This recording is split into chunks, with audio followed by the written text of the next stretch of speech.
gentlemen, once again, join me in welcoming Pavel to the stage. Welcome, Pavel. Thank you. We have a slightly small screen, so I'll try to talk you through rather than show you a couple of things tonight.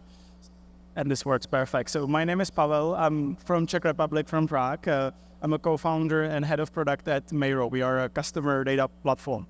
One of the things that you want to know about us, why we specifically make sense in this market in Middle East and in Saudi, in the kingdom specifically, is because we have unusual approach to software. Most data application and data management applications want to take businesses' data over to the technology, but we bring the technology over to where your business and where your data is, which I think is super important because we specifically look at compliance with local regulation and data residency where that's necessary, which in this market absolutely is. Microphone higher? Perfect. Okay. So that's our company, Miro, as a CDP. One of the things I'd like to talk to you today about, and I do hope you get to see that from the side, it's gonna be tiny, is the importance of customer data. This fantastic show over the last 2 days here was all about personalization, personification, customer journeys, individuality of your customers, and automation. And I think that's fantastic and aspiration. That's where we all want to get to. But importantly, you need the oil, the fuel to fuel these interactions, and that's data. And the data has to be organized and well structured. So the question is whether your customer data is in one place. The idea of this slide, if I was able to click through it, would be to show you that it's likely not. Transactions sit in the CRM or in transactional databases. Browsing data and visitor data from your customers live in application servers and in Google Analytics and in website analytics. And then marketing activation lives in different tools and the data from it as well. So this is really difficult to understand your customer holistically. One of the customers that we serve in Europe is the bank under Société Générale Group, very regulation heavy. And I just been last week in a workshop where we mapped out one of the customer journeys into onboarding, not usage, but onboarding of one product.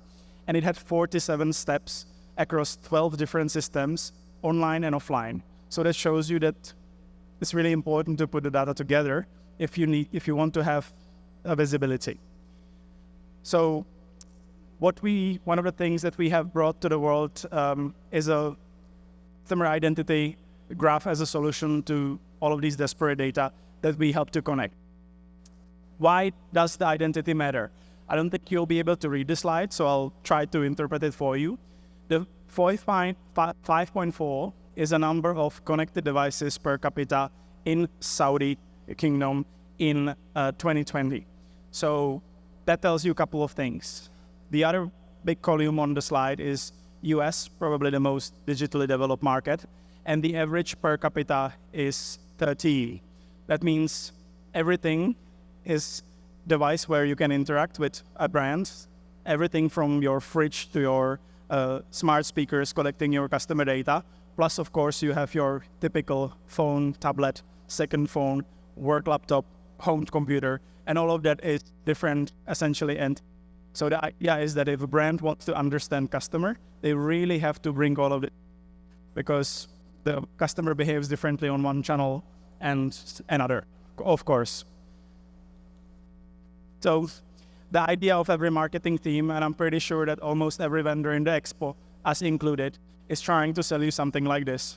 Single view of customer, everything in one picture, looks beautifully, but very rarely works. And if you've been in this field long enough as I have, then you probably have seen this firsthand yourself. The data silos are really, really difficult and are very real. So in order to do that, just to show you what the practical need behind this is, and again, you probably can't read this even in the first row, so I'll try to interpret that. So this is an idea of what does the customer look like through our lens, connected across multiple devices when we are collecting their data from, for example, multiple browsers, and how we are connecting and identifying this graph of identifiers. So I want to make it a little bit practical, and I want to show you the money a little bit as well, because I think we are ultimately all in business, right? So where does the bad customer identity show? I'll show you an example. So because if I spend something like 160 days every year on the road, so I travel a lot and I use a lot of international products. So one of my primary banks for traveling or for paying for stuff is Revolut. I really like the service, but their marketing really, really sucks. So this is how they could describe me if they had all of the data. So I've been with the business for a couple of years. From my transactions that they can see that I use about 3 currencies. I pay typically for flights and for hotels. And I have at some point looked at investment products in the app, but I don't use any. What they in reality see is that all of this data is going to live in different systems, and it's not going to be accessible by the marketers. What is this going to result in? This is a couple of examples of what I get to see as a customer. The first one is a kid's account, don't have children. The second one is a pink card, not my color. The last one is an ad for installation of the app, which I already have. So in other words, all of this is wasted money from the perspective of the brand, right? The money that could have been used to target a customer who actually can get a new product, not me. Just to show you that this is not just advertising problem, this is what I get to see as an offering inside of the app. That's a product that's not available in my geography. So, why sell it to me? Went a little bit further. That's an example of one of the other things. This is the emails I've never opened, and I get all of them. So I repeatedly get targeted with a campaign. I never react to that. I don't refer my friends. I don't share this because it looks cheap, so I don't want to do it. But yet, over the time, this is actual screenshot of my inbox, so I get all of this repeatedly. Customer experience, this is a customer experience show, 0 points.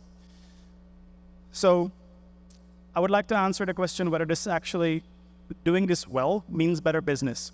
So as an example, I've got an anonymized case study for one of my favorite retail clients back in Europe. We work with them in 6 different markets. And the question that's being asked here by me is whether if you understand customer across multiple devices, if that customer knowledge that's better means also better business.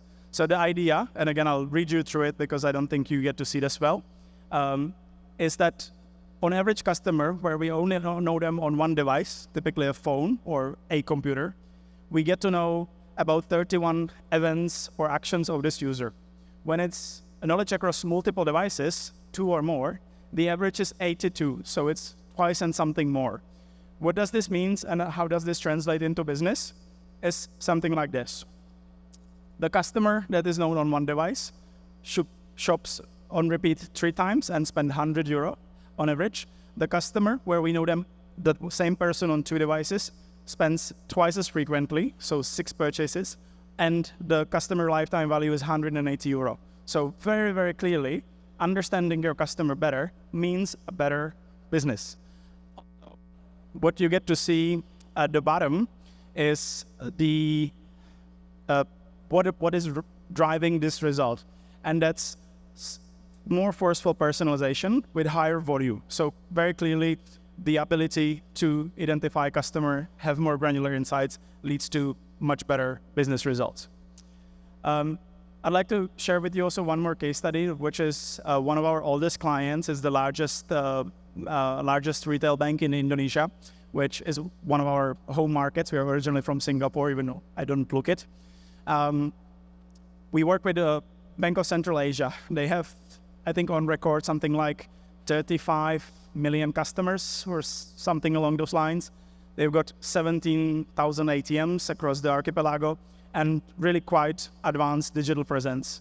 2 corporate websites, number of other websites for rewards, for other programs, and 6 mobile apps for different demographics and different geographies, as well as B2B and B2C corporate banking as well. So what we have done with them is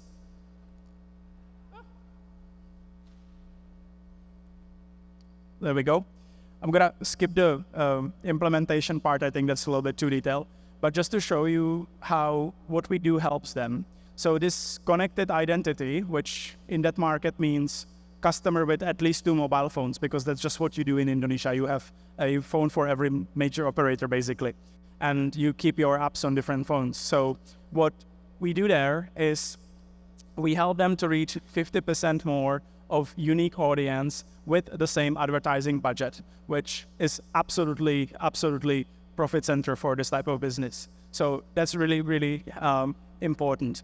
We've also helped them to drive 160% increase in ad efficiency, which again, if you would see the budget that this company spends annually, and they are growing significantly, it's a growing market, still after market reach, that's just some wonderful numbers. Plus operational efficacy of obviously removing obstacles like reporting and manual work, which is of course important as well.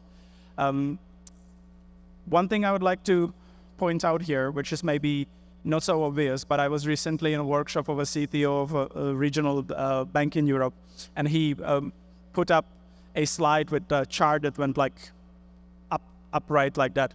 And when he asked without any legend to what people thought it is, people were guessing revenue, profits, customers, and things like that. And he comes up and he says, no, it's the volume of data in our data center, because we are producing more and more data, and we still know we are not capturing some data. So the data capture itself is becoming prohibitively expensive. So if you operate out of traditional data warehouses, data volume is going to be an issue. This is an example of one relatively small customer where in their data warehouses in transactions, they've got over a couple of years, 1.5 million transaction data points. But at the same, in over 1 year, we look at something like 750 million of events when we are processing this very granular detail of customer behavior. Every click, every lookup, every search, every click on a promotional email. So we collect all of that, and this volume becomes simply a question. You can't do that in your traditional data warehouse. Simply doesn't scale up. Or if it does, then your credit card has to scale up significantly as well, which I don't think is a good idea for business. One thing I would like to leave you with, because especially last few months, everything has been about AI. Everything is artificial intelligence and deep learning and machine learning and whatnot. It's really hard to tell the difference of what's what. But there's been one thing that I think has been very prominent, and it's been this over-indexation on the algorithms. If you have ever used ChatGPT, you know that this is something that to a user, this is available through a website. To an enterprise, it's available over an API. And it's something that you can buy with credit card, right? But if you can do that, means your competitor can get access to the same technology as well. So use of that is unlikely going to be the differentiator for your business. What is going to be the differentiator is how structured, well-organized, and rich is the data that you are going to feed to these models. And therefore, the foundation of customer data really needs to be there, because that's what is going to help you to leverage this technology to way greater advantage than your competitors. So I'm not going to keep you from your award ceremony. Hope this was useful. If you have any questions, we are here all night, and it was great to be here and the opportunity to speak at and also exhibit here. So thank you very much to the organizers. It's been a fantastic show. Thank you very much.